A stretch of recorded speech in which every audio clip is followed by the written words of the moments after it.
I recognize the honourable leader for the NDP. Thank you, Madam Speaker.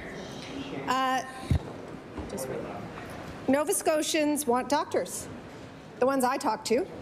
And yesterday, the Minister of Health and Wellness pointed to last year's new doctors' agreement as a sign of progress in addressing the doctor recruitment and retention challenges. What the minister didn't acknowledge was that a commitment made in this very agreement specified the provincial government has confirmed that details about the retirement fund will be shared by March 31st, 2024. I didn't get a response yesterday, so I'm hoping the Premier will be able to answer. Was this deadline met? And if not, why not? I don't think this has anything to do with Ottawa, but correct me if I'm wrong.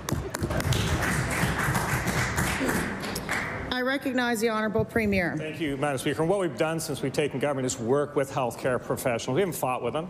We've negotiated contracts with them in good faith. We've worked with them. The idea for a pension for doctors, that's pretty innovative. It's not happening anywhere else. And the member may not be aware, but every quarter I meet with all the healthcare leaders from all sectors in the province. We talk about a number of issues. We talk about a number of opportunities. There are a number of discussions happening with healthcare professionals at any given time. And you know what, Madam Speaker? They're excited. They're excited to have a government that supports them and has their back, and we will continue to do that every single day. Thank you, Madam Speaker. Order. I recognize the honourable leader of the NDP. Thank you, Madam Speaker. The physicians and the Nova Scotians that I talk to are excited about the day, someday in the future, when they'll be able to stay and make a life here and actually have attachment to primary care. And the need of family practice registry is growing. Over 160,000 Nova Scotians are not attached to primary care or have any kind of health home.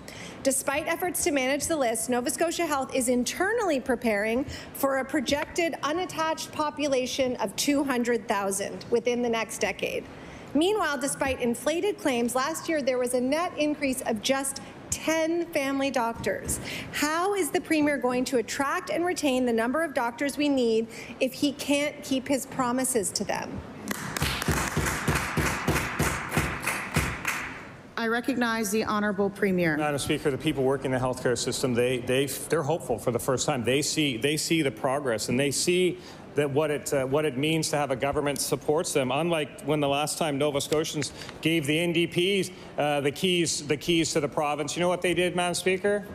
They cut healthcare. You know what they did when faced with a report that there was a looming shortage of doctors? They ignored it, Madam Speaker. You know what we don't do? We don't cut, we don't ignore, we invest, we build. We will continue to do that. And I hear that the leader of the NDP doesn't like political history, but you know what, Madam Speaker? Nova Scotians remember, and they will be reminded, and they will hold to account.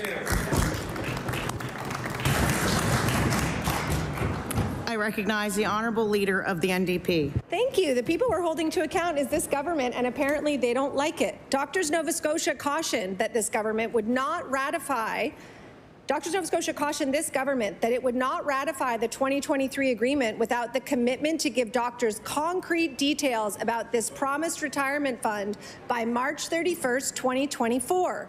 We know this didn't happen, and we've heard from doctors that they still have no details about this promised program. And in the words of Doctors Nova Scotia, quote, "If this was a misunderstanding, it's a fairly big one."